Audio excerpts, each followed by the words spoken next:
नमस्कार, मैं हूँ शिल्पा और मैं आपके सामने प्रस्तुत करने वाली हूँ वन वर्ड सब्स्टिट्यूशन। ये होगा हमारा पहला सेशन। ये कोर्स आपके सामने प्रस्तुत किया जा रहा है शिल्पा झा की तरफ से। प्लीज़ रेट, रिव्यू, सब्सक्राइब और रेकमेंड करें इस कोर्स को और प्लीज़ अपने सजेशंस और कमेंट्स नीचे लिखिए। ओके, शुरू करते हैं हमारे पहले वर्ड से। अ person who does not believe in the existence of God. इसका मतलब वो इंसान जो कि भगवान में विश्वास ना रखता हो कि भगवान मतलब इस दुनिया में हैं। ऐसे इंसान को हम कहते हैं अथीस्ट, यानी कि नास्तिक। जो बंदा भगवान में विश्वास नहीं रखता हो, वो हमारे बिलीव्स को, जो कॉमन बिलीव्स होते हैं बहुत, जो मैक्सिमम लोग जैसे हिंदुइज्म में जो लोग इन चीज़ों को मॉक करते हैं, जो इनका मजाक उड़ाते हैं, वैसे लोगों को हम कहते हैं नास्तिक। प्लीज़ मेरी हिंदी के लिए थोड़ा मुझे माफ़ कीजिएगा, मेरी हिंदी उतनी अच्छी नहीं है, बट मैं फिर भी पूरी कोशिश करूँगी कि आपको जो मैं समझाने की कोशिश कर रही हूँ वो अच्छे से समझ आ जाए। ठीक है, अब बढ़ते हैं अगली वर्ड की तरफ। Government by one man who has unlimited power. एक गवर्नमेंट एक ऐसे इंसान के पास जिसके पास की बहुत ज़्यादा पावर हो, ऐसी गवर्नमेंट को हम कहते हैं ऑटोक्रेसी। ऑटोक्रेसी क्यों? क्योंकि उस बंदे के पास अनलिमिटेड पावर होता है, राइट। जो हमारे पुराने ज़माना के राजा महाराजा थे, उसमें जो सेंट्रल पावर था, जो सबसे ज़्यादा पावर था, वो किसके पास था? महाराजा के पास था। तो इसका मतलब वो सबसे बड़े, तभी उनको हम लोग शहंशाह और इस तरीके के उनके नाम हुआ करते थे, क्योंकि उनके पास सबसे ज़्यादा पावर थी। लेकिन वो पावर किसके हाथ में थी? मेन पावर सिर्फ एक ही आदमी के हाथ में थी, जो कि था आपका राजा। तो इस तरीके के रूल को, जहाँ की सिर्फ एक इंसान के पास बहुत ज़्यादा पावर हो, उसको हम कहते हैं ऑटोक्रेसी।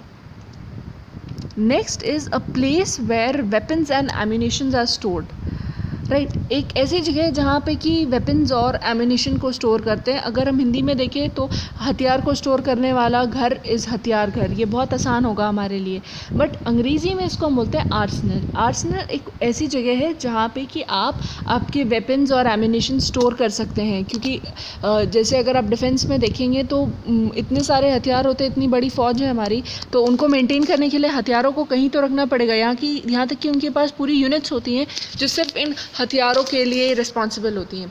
तो ऐसी जगह जहाँ पे कि आप हथियार रख सकते हैं, उनको हम कहेंगे हथियार घर, और अंग्रेजी में कहेंगे आर्सेनल।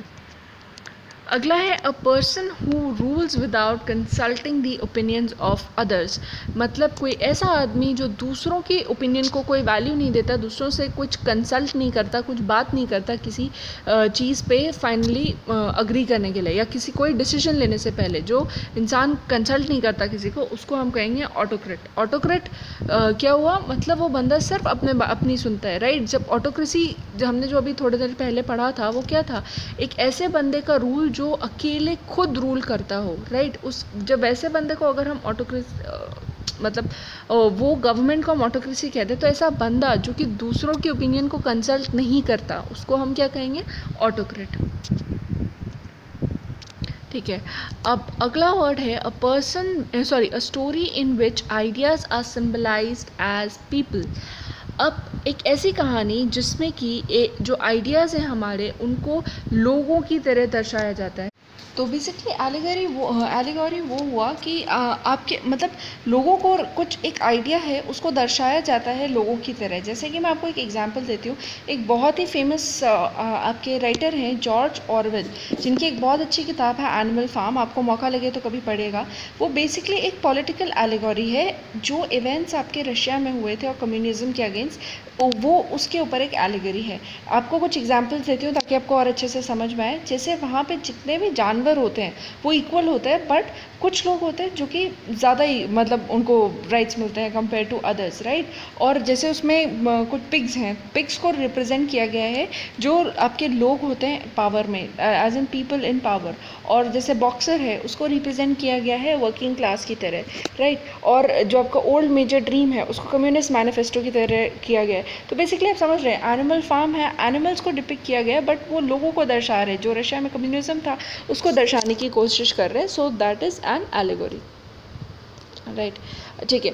नेक्स्ट आते हैं a government run by the nobility और the rich and elite people. जो गवर्नमेंट ऐसी हो जो कि बहुत अमीर लोगों की मतलब अमीर लोगों की राज से चल रही हो, अमीर लोग उस गवर्नमेंट को चला रहे हों, और जो बहुत एलीट लोग हैं, एलीट लोग तो आप जानते हैं जो बहुत उच्च दर्जे के लोग जिनको माना जाता है, बहुत मतलब अमीर या एक बहुत अलग उनका स्टेटस है, बहुत रिच लोगों का स्टेटस है। जो जब गवर्नमेंट ऐसे लोगों से चल रही हो तो ऐसी गवर्नमेंट को हम बोलेंगे एरिस्टोक्रेसी, राइट। आगे चलते हैं। अब है a life story of a person written by self. जो आपने खुद से कोई कहानी लिखी हो, ऐसी कहानी जिसको कि हम बोलेंगे आत्मकथा, that is called an autobiography.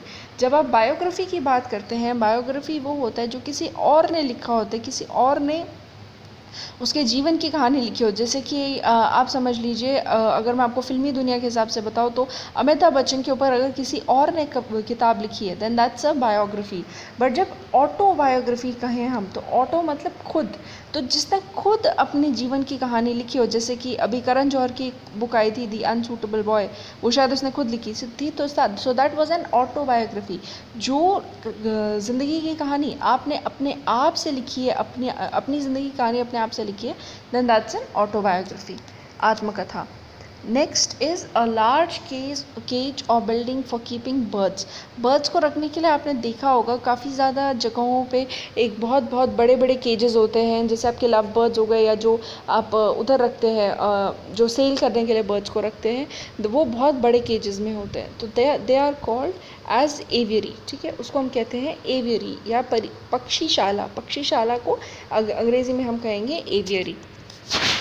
Next is loss of ability to feel pain while still conscious. मतलब आप कॉन्शियस हैं, यू आर अवेक, आपको पता है कि आप हैं, बट आपको कोई पेन नहीं महसूस हो रहा, you can not feel the pen.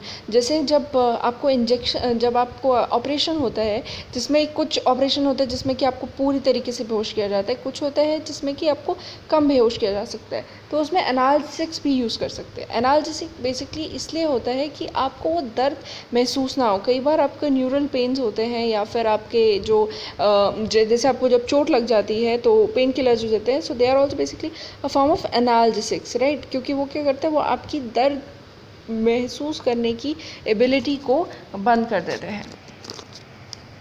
Next is a person who thinks unselfishly for others.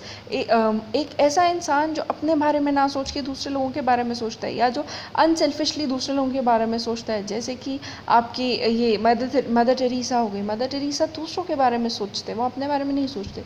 So that kind of a person is an altruist मतलब ऐसा बंदा जो अनसेल्फिश हो, जो अपने दूसरों के बारे में सोचता हो, और उसमें उसका कोई अपना मोटिव नहीं छुपा हो, है ना। जैसे हिंदी में हम इसको कहेंगे परोपकारी, जो अपने बारे में ना सोच के परोपकार करे, दूसरों के बारे में सोचे।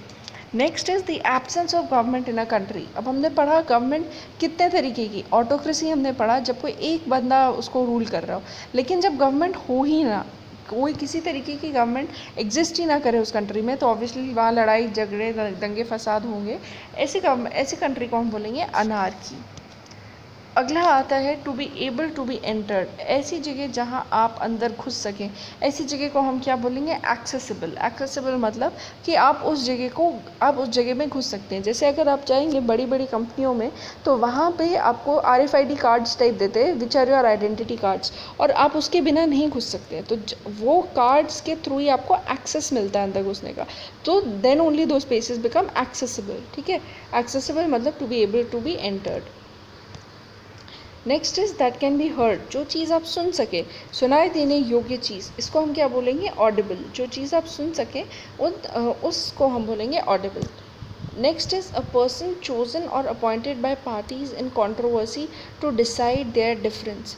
कोई जो पर्सन है जिसको हम चूज़ करते हैं, कोई अगर आपके बीच में डिफरेंस है, उनको उन डिफरेंसेस को सॉर्ट आउट करने के लिए जिनको हम चूज़ करते हैं, उनको हम बोलेंगे आर्बिट्रेटर। आर्बिट्रेटर क्या हो गया, जो आप ऐसा बंदा जिसको आपने चूज़ किया, जो दो पार्टीज़ के बीच की जो प्रॉब्लम्स हैं उनको रिजॉल्व कर सके। ये आर्बिट्रेटर आप सिर्फ पॉलिटिकल पार्टीज़ नहीं, आप वैसे भी देख सकते हैं, तो आर्बिट्रेटर हम बोल सकते हैं, जो एक तरीके से पैसिफाई कर रहे हैं दोनों तरफ को। Next is one whose thoughts one who turns thoughts both inwards and outwards. ऐसा बंदा जो दोनों हो, इंट्रोवर्ट भी हो और एक्सट्रोवर्ट भी हो, मतलब उसकी सिचुएशन के अकॉर्डिंग ऐसा भी हो सकता है कि वो शर्मीला भी हो जाए और ऐसा भी हो सकता है कि वो बिल्कुल ना शर्माए और एकदम खुले दिल का बन के सबके सामने सब तरीके की चीज़ें करे। ऐसे बंदे को हम क्या बोलेंगे? एम्बीवर्ट। एम्बीवर्ट मतलब दोनों तरीके का होना, इंट्रोवर्ट भी होना और एक्सट्रोवर्ट भी होना। सो आज के लिए बस इतना ही। आशा करते हो आपको पसंद आया होगा। धन्यवाद।